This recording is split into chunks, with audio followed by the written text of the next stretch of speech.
Okay, so here's a continuation of Moby Dick and why possibly the Moby Dick swing is superior, or one of the moves that can be replaced or replaced by current modern day teaching. And then I believe this is easiest way to achieve shallowing, and this is easiest way to do wave transfer. This easiest way to generate club at speed and including lag.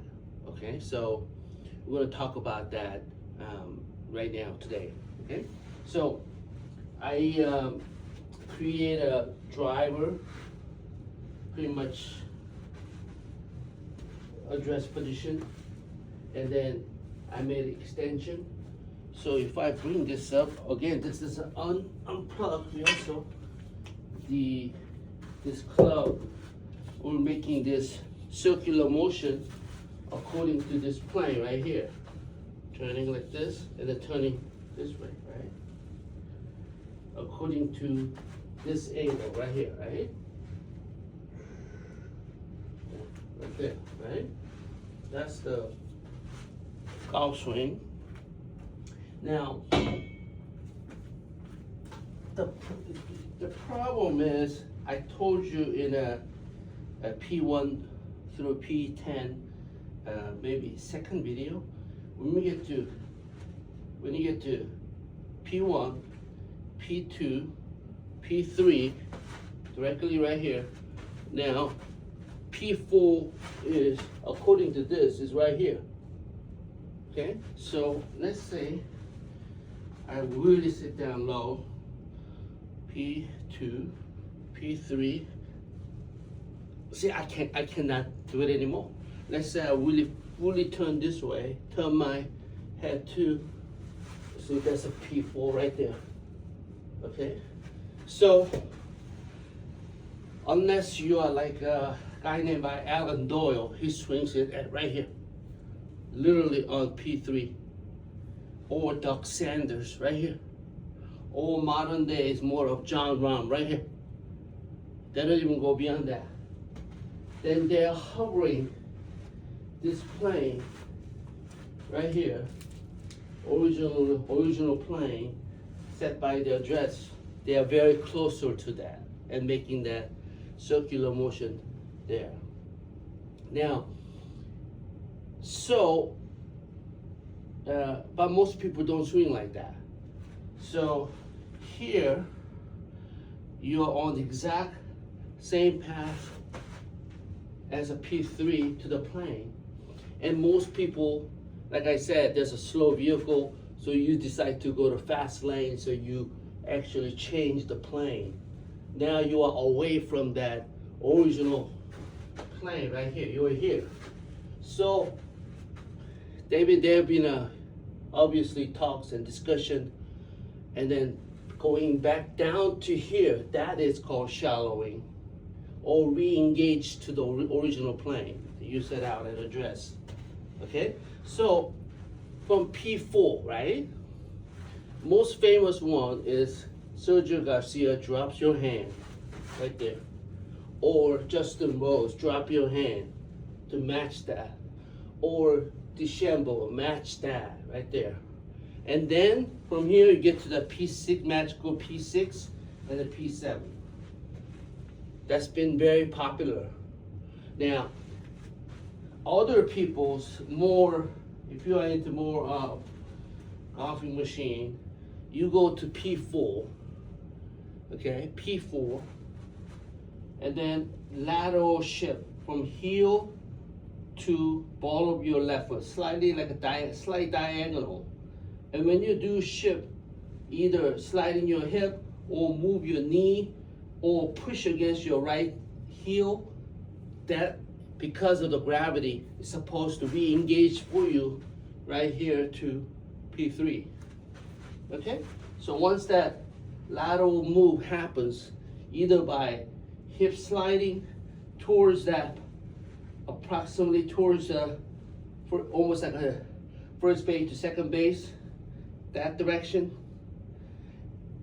you do that, or some of them wants to go more of recentering, going back to almost like original position. All that will get you that position right here. Okay? And then you engage. Alright? Now, the guy with the GG, their model is obviously you get really flat, flatter than obviously this plane, so that when you just simply turn, it engages for you with not straight down, but they do abduction, adduction, on a deviation, all those formulas they use, and they're supposed to go re-engage it for you. Okay? And then turn. So their method is not lateral move, more of digging the ground, and that by digging the ground, they recenter themselves as their bow position here. That's the angle. And then they pivot. Okay? So golfing machine is more of lateral by hip there, and then pelvis turn, and then pelvis lift. Okay, so GG is more of, George Gankers is more of get the position correctly at the top. So simply you just have to pivot by rotating, recentering, and then pelvis up pretty much from there. And then there's another famous teacher and player, Murad McElgrady. He taught this for a long time. His idea is basically drop your right shoulder down. Drop your right shoulder down about 4 inches and pivot. Some people don't believe just simply dropping. If you move laterally, right shoulder will drop enough for you, then you can pivot. Okay? So there's a lot of possibly other ways to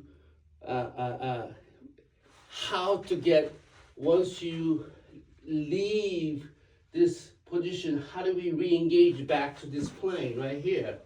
And there's many different ways to do it. Okay, Jim Furyk literally went like this and come back down. Matthew Whoop the same way. They looped around like this. Or some people, like Bruce Liskey, olden days, come more inside, and then they actually come over the top to match it. So there's a bunch of different ways to get to this position right here. But as you know, this position is not ideal, or this coming down to is not ideal. Okay, but how you get there is shallowing is important, but the P6 position here, this here will get you more of straight shot. If you slightly this way, this may get you a draw. If you're slightly outside here, it may get you a pull or slice. So P6 is ultimately it's a determining factor. Whether you're engaged here, right here, in line with your parallel line with your target line, that's a straighter shot.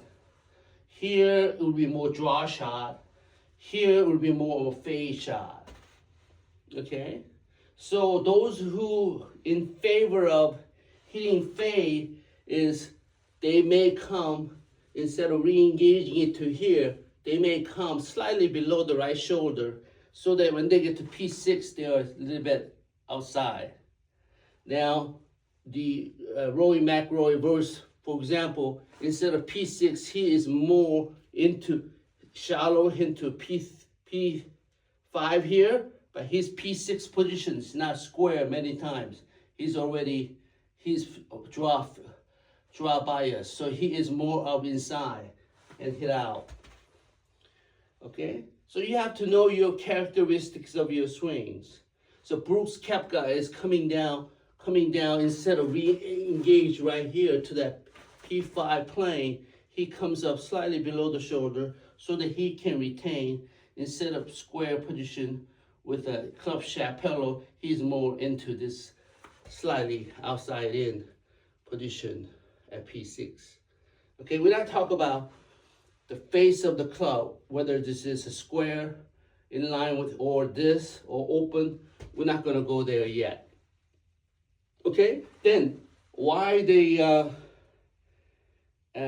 Moby Dick swing is how we're going to get there.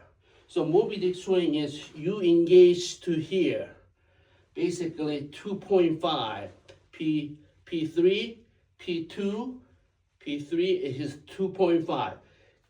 This is actually P2 because technically club is parallel to the ground. Left arm is parallel to the ground, that's a P3. So I call it, this is a hybrid position. Because of this momentum, and then this momentum will continue to go up, and then simultaneously and go opposite direction of this. And then what happens is the gravity will come, and then the gravity will get you that P3 position for you automatically because you're doing this drill. Again, if you do it together to leave this P3 position to P4, and then if you together you swing it, then usually you cannot engage here. You cannot engage to here. You are more off of this plane. Okay? So if you are together person, simply pivoting, turning will not be good choice of movement. Okay? So also you're here, you decide, okay, I'm not gonna turn, you do too much of lateral, then it'll go below the plane, there's another set of issue. Okay? So ideally, how do we do the shallowing? Again, is get to the P2.5, and this club is together now, it's in the separation move.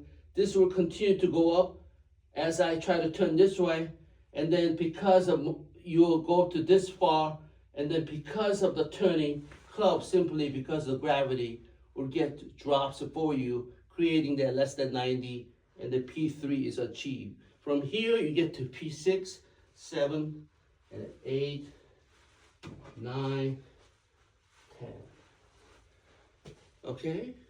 So the one drill of together separated together drill will achieve so much of modern day people talking about how to do shallow, how to re-engage back to this plane by simply doing that together separated drill.